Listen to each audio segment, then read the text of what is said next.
Kidlat News Updates.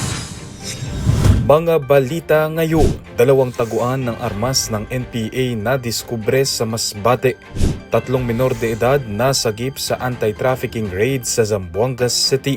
Defense Secretary Teodoro hindi nagpatinag sa ipinataw na travel ban ng China. Ako po si Cesar Soriano para ihatid ang mga nangungunang balita sa buong kapuluan.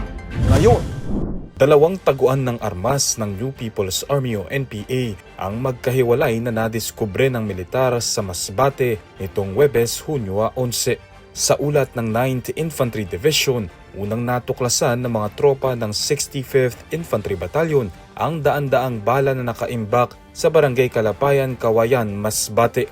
Ilang oras lang natuntun naman ng mga sundalo ng 2nd Infantry Battalion ang taguan ng armas sa Barangay San Jose, Uson, Masbate na naglalaman ng isang M16 rifle, isang M14 rifle, 3 improvised explosive device, ilang magazine, mga bala at mga personal na gamit.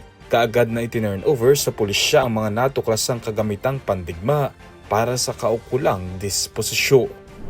3 minor de edad ang nasagip habang isang suspect ang naaresto sa isinagawang operasyon laban sa online sexual abuse and exploitation of children at child sexual abuse or exploitation materials sa Barangay Tigbalabag, Zamboanga City nitong Hunyo 10. Sa pangunguna ng Women and Children Protection Center Mindanao Field Unit kasama ang iba pang ahensya ng gobyerno, sa bisa ng search warrant ay nasagip ang 3 biktima at nakumpiska ang ilang electronic devices na pinaniniwala ang naglalaman ng mahahalagang ebidensya. Isinailalim na sa pangangalaga at rehabilitasyon ng mga social welfare authorities ang mga menor de edad na biktima. Naharap naman ng suspect sa mga kasong paglabag sa Anti-Trafficking in Persons Act, Special Protection of Children Against Abuse Act at Anti-OSAIC and Anti-CSAEM Act. Inihayag ni Defense Secretary Gilberto Teodoro Jr.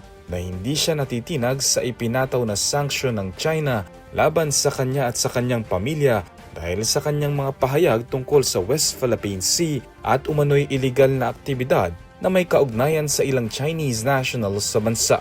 Ayon kay Teodoro, nagsasalita lamang siya ng katotohanan tungkol sa mga isyung nakaaapekto sa interes ng Pilipinas. Iginiit din niya na ipagpapatuloy niya ang pagsuporta sa mga operasyon ng gobyerno laban sa mga iligal na gawain, kabilang ang pagsasara ng mga umano'y scam hub sa Bamban, Tarlac at ng Sanjia Steel Corporation.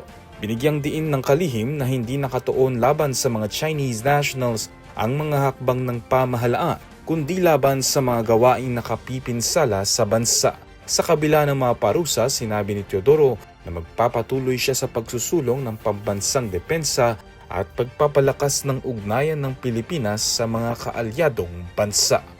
Para sa Kidlat News Channel, ako si Renzel Linon, nag-uulat.